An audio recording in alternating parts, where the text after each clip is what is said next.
Welcome back to Dental Vibes. I'm Gabby. And I'm Carla, and today we're going to talk about something that it's a little terrifying for all dental assistants, whether you're experienced, but especially for you guys, the newbies. Yeah, so you passed the interview and now they're calling you back for a working interview. Yeah. So on a working interview, they want to see your skills. They want to see how well you work with others. Yep. They just want to see how you vibe with the office. Yeah. So you want to be ready to get there and show them what you got. Okay, so for experienced dental assistant, I say it's totally appropriate for you to ask prior to the working interview if you're going to get paid. Yeah. I think that if you're going to put your scrubs on and work more than half a day, then you should get paid. Yeah, I mean, I've never gotten paid or asked for it. Yeah, let's practice what we preach here. I know, right? Well, in my defense, I've only been to like 2 working interviews ever. I guess I'll let you slide. And like I already knew that I would never work for free a whole full day. Just half a day for me is like enough to get people, to get to know people and make my decisions. So okay, well, I'll let you slide this time, but definitely if you're gonna work a full day, and I agree. If you're experienced, I think that you should totally request to be paid. And I'm not gonna say that for a newbie you don't deserve to get paid because that's not true, but you are not experienced. Let's be real. You're not experienced. You just graduated, and really, I see that as they're giving you an opportunity for you to get your foot on the door and get the experience you need. So I personally would not even ask. If they pay you, great. Yeah, just take it. But if they don't, I think it might look bad. Yeah, you just gotta do what you just gotta do sometimes. So yeah. So every dental office that you walk in, it's gonna have some basic expectations, whether you're a newbie or an oldie.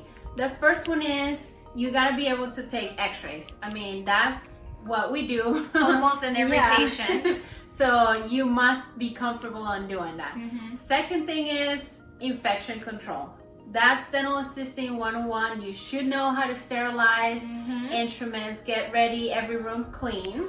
Don't go around touching dirty instruments. Yeah, please don't do that. Cross-contaminating the office because that is not a good look and it's disgusting. Yes. Now, number 3, taking basic alginate impressions. That is dental assisting 101. You should feel very comfortable doing that, taking impressions for diagnostic casts, night guards, bleaching trays. That's just basics that you need to know. And then the last one is doing a basic temporary. This is a little out there. I know when I was a newbie in my dental assistant program, I didn't feel like I practiced enough, but you just gotta do it. And this is one of the things that practice does make perfection, and you just gotta do it. One thing that might set you apart from the other would be if you're really, really good with temporaries and the dentist comes back to check and they're like, wow, is this a temporary or is this a permanent crown? That's probably gonna gain for you the most trust from the dentist. Like if they can leave you alone with that, they'll probably be like, yes, thank you, Lord. I don't even have to come back and check on her. This is great. This is definitely somebody I would hire. Now, also we get questions about, well, what's gonna be the setups? Like, what should I memorize? Don't memorize that. You should have like a basic idea of how does a composite procedure go. Prep, etch, bond. You should know that, but every dentist is gonna work differently and they're gonna use different materials. Yeah, different materials, different instruments. Just know your very basics, but if you were to get hired, they're gonna train you, so don't worry about that. Yeah. All right, so now that we went over the expectations of a working interview, we want to give you guys some tips, and I'm sorry this video is going to be long, but this is just a long topic.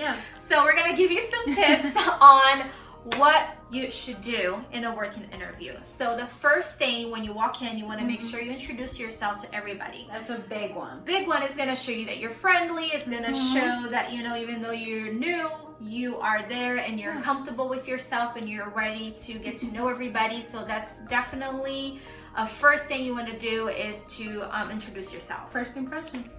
Exactly. Second thing is ask where everything is. Well, not everything, but like the basics. The basics, right? So where the x-ray rings are, where's the sterilization area, how do you kind of do it? How do you find things in the room? So where that the way, gloves? Where the gloves, where the mask. So that way you don't look like you're just running around or just walking around and you don't even know where you are. Yes. All right, so the third thing, very important, is to look at the schedule as soon as you walk in, so you can mentally prepare yourself. All right, we have this many patients, these are the procedures that I'm looking at today, and at least you know how your day is gonna go.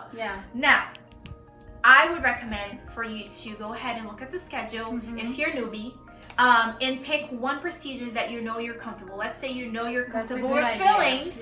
Then, you know, sometimes when you go into a working interview, especially if they know that you have no experience, they're not gonna just throw you on the first patient. They're gonna have you observe a little bit first, and then in the middle of the day, once you know you saw a few things, then they'll go ahead and say, okay, assist me. But if they don't and you're still watching, you know, hey, that filling at 10 o'clock is coming and I can assist because I know how fillings go. So you can go ahead and tell the dentist, hey, can I assist you with that patient? And it shows a lot of initiative that you're like, oh, okay, she can do this. At least they already know that, like, one thing. You want to be able to show as much as possible what you're capable of doing. All right, so our fourth tip, and listen up, always be ready. If they put you to observe, that's fine. But as soon as they're done with that patient, go get your PPEs on and start cleaning the room, because that's gonna show the other assistants that are gonna be whispering in the doctor's ear if you're a worthy candidate or not. It's gonna show that you're a team player. Absolutely. Like, if you're working with another assistant and you're running behind, or that assistant just finished early and, you know, she sees you cleaning the room by yourself, she'll jump in and start helping you clean, help you set up for the next patient. So that shows teamwork, and it also shows that you can work well with others. Exactly. Takes you into our fifth tip, and again, don't stand around. You can carry a little notebook if you need it. Take notes and follow directions. Ask questions. Ask questions. What's the procedure? You know, as long as you keep it professional. How do you guys do this here? Like, do you know, just there's so many questions that you have to ask, because they're interviewing you, but you also should be interviewing them. Okay, our sixth and final tip, it's a big one, and it's basically don't bring your past into your future. So if you're already working in an office, or even if you're a newbie and you've had bad job experiences and something else, just zip it. Don't start talking about your bad boss, your bad coworkers, and all the drama and negativity that you are dealing with or you were dealing with. Okay, so this video has been long enough, so let's just get it to the end, okay? The end of the day, and you're wondering, okay, well, am I gonna get offered this job, or are they gonna call me back? Should I say something? Should I ask something? What should I do? So if everything went stellar that day and they're ready to offer you a job, most likely they will. They will, wait till the end of the day. The doctor or the office manager will call you and they'll be like, hey, this is what we have to offer. And at that time you may be ready to accept, or you can, just say like, oh, thank you. I'm going to keep that in mind. Let me call you back. If you're not 100% sure, or if you have other prospects for other working interviews. But if they don't offer you anything right away, that's not a bad thing. It's not, because, and that could get a lot of assistants down and make them feel discouraged. And that doesn't necessarily mean you're a bad assistant. No. It could have been so many different things. Maybe you just didn't vibe with the doctor. That happens a lot. You probably want to do all your working interviews anyways, just to make sure. They probably want to see all the candidates that they have aligned. So it's not a bad thing.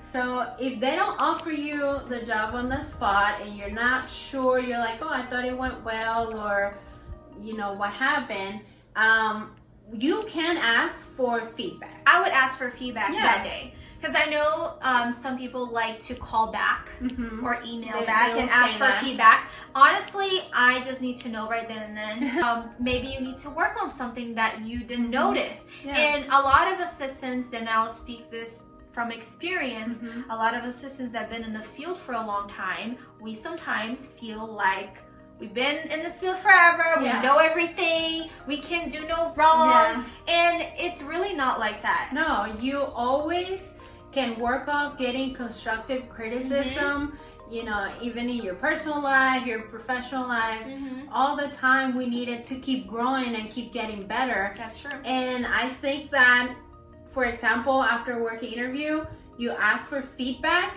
That may be crucial information for you to maybe do better in your next working interview and get that job. So it's not a bad thing, agree, and I think that's super important. All right, so I think this video is long enough, Yes. and we should stop here. If you guys have any other tips for working interviews, of course, make sure you let us know in the comments. Don't forget to like this video. If you like some more dental tips, of course, subscribe to our channel. Also, we are on Instagram, so if you like some dental memes, make sure you check us out. And if any of our tips help you get that job, let us know in the comment below, and we'll see you next time. Keep smiling.